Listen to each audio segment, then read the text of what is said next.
Welcome back everyone to George James & Associates Research Tools channel.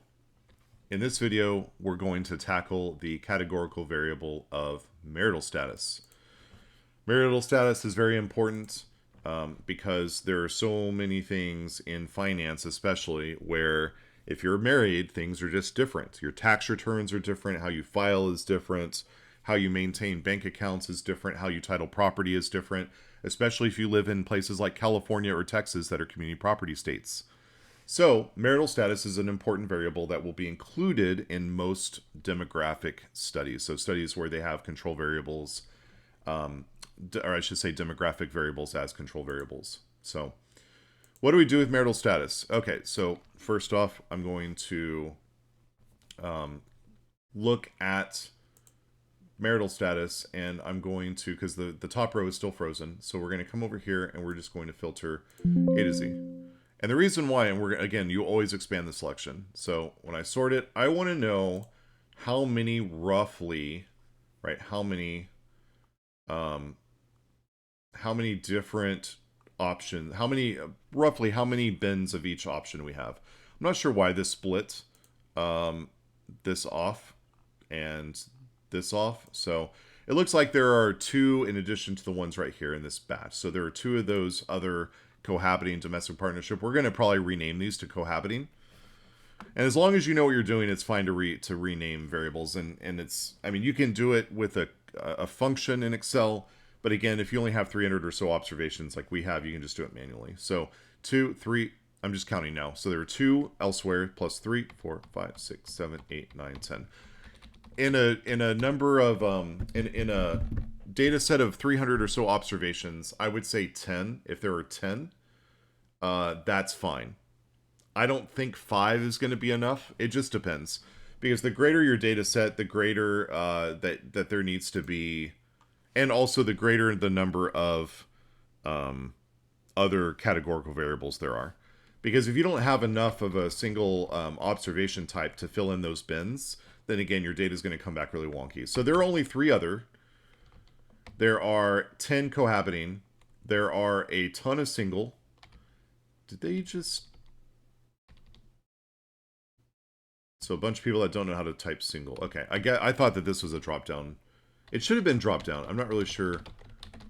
Okay. I'm not really sure what happened there, but okay. Single, a lot, and I think this is the last one. Right?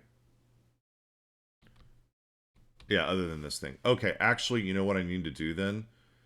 I know what happened. Because there are different researchers that were doing this. Some of them put lowercase and some put uppercase. But I do need it to be standard. So what I'm going to do is, this is uppercase, so I'm going to overwrite any lowercase single.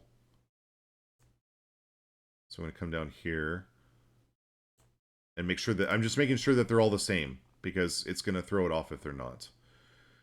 See, like right here, so again, some are lowercase, so I need to make sure they're all similar in the sense of case. Okay, how many divorce do we have? 1, 2, 3, 4, 5, 6, 7, 8, 9. Okay, that's enough. And then again, the cohabiting. Okay, I need to do the same thing for married here, and married is going to go down to here, and then other. So I'm just doing this. Okay. All right, so again, to get rid of the lowercase, we're going to just drag over. Oh, too far. There. Okay, so now every response in here. Oh, although, you know what? It didn't seem to matter, so it isn't case specific. If you go back and look at the gender video that I just put up, okay, so case doesn't matter. That's good to know. I didn't know that. Okay, so I didn't have to do all the things I just did. But if you're not using Excel and something is case sensitive, then you would need to do what I just did. Okay. All right, so we have 10 divorcees. We have a bunch of married people. We have 10 cohabiting people.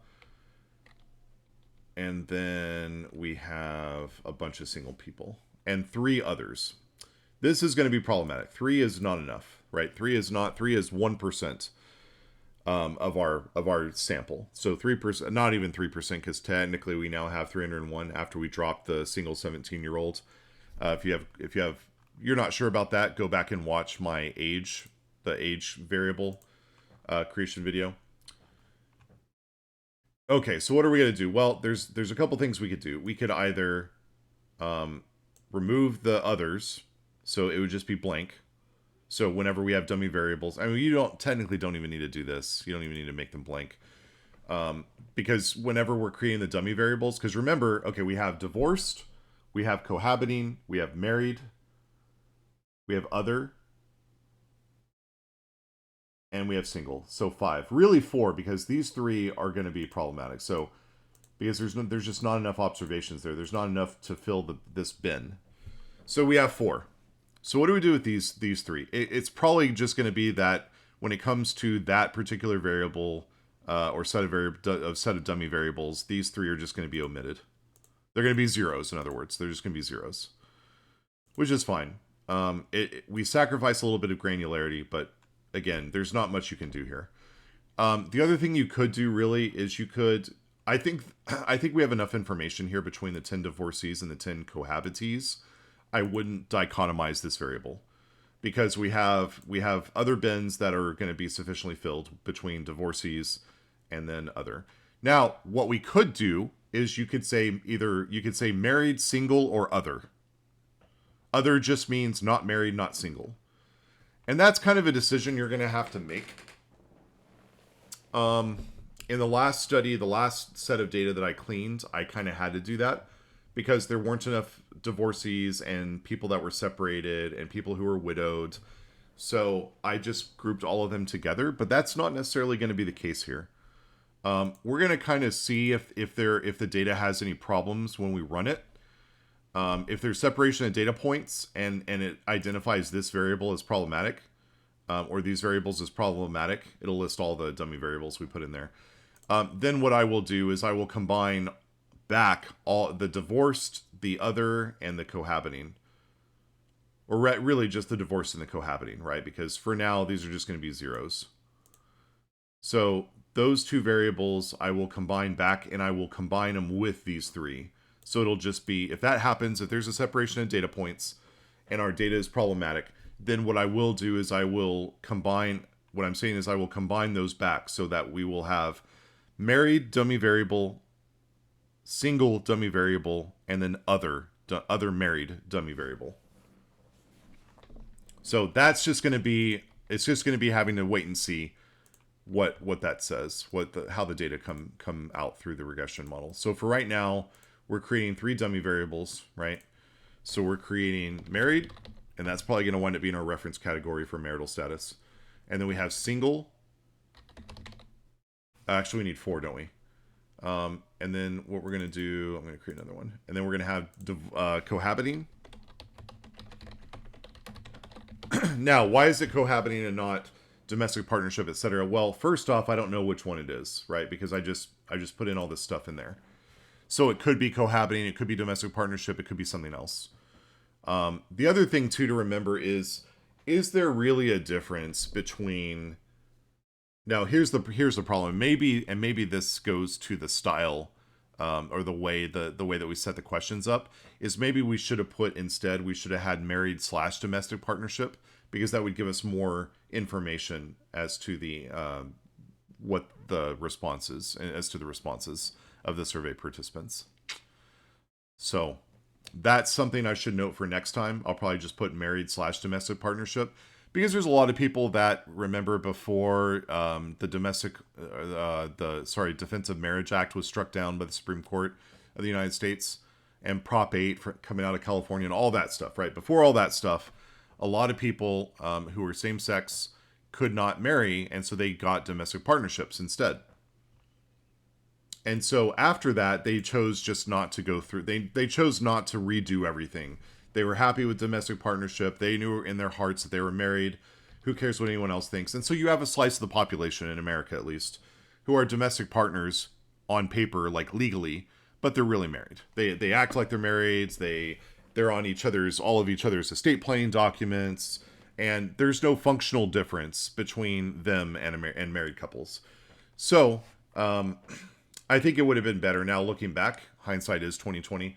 I think it would have been a lot better if I would have just said married/domestic partnership and then had a different one for cohabiting. So, all right, lesson learned. There's nothing we can do about it now because the response is already done, and this is the data. So, all right. So what we're going to do is come over here. We're going to say if this column or this row, whatever, equals its column equals married, then 1, otherwise 0. And we're going to do that, right? So, and then again, you always want to check. So this one says 1. When we go over there, it should have married in that column. It does. All right, good. And then we just do the exact same thing, right? If this equals single, then 1, otherwise 0. And we're going to do the exact same thing here. So what we're going to have to do here, actually, is we're going to need to... Unless you can either change this manually here, or you can just select the entire thing and hit copy. Right? You can hit copy. So that way when we come in here, we can say if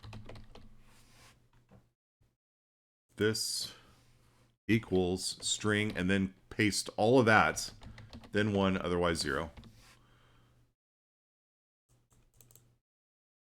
So this says 1. Great. Awesome. Oh, I didn't check the single one. Let me make sure that the single one... Yeah, it's like way down here, right? Yeah. All right, good. Good to go. And the last one is divorced, which, because right now the data is organized by the marital status. I can't type. It should just be the first 10 here, or that are ones. Yep, then after that, 0. All right, and then just remember in your regression, when you go to do it, you need to pick one of these as the reference category. I almost always pick married as the reference category. And then you're gonna omit that from your regression model. Just remember that, because otherwise you're gonna have multicollinearity problems in your data, in your regression output. All right, thank you all so much for watching, and we'll see you next time.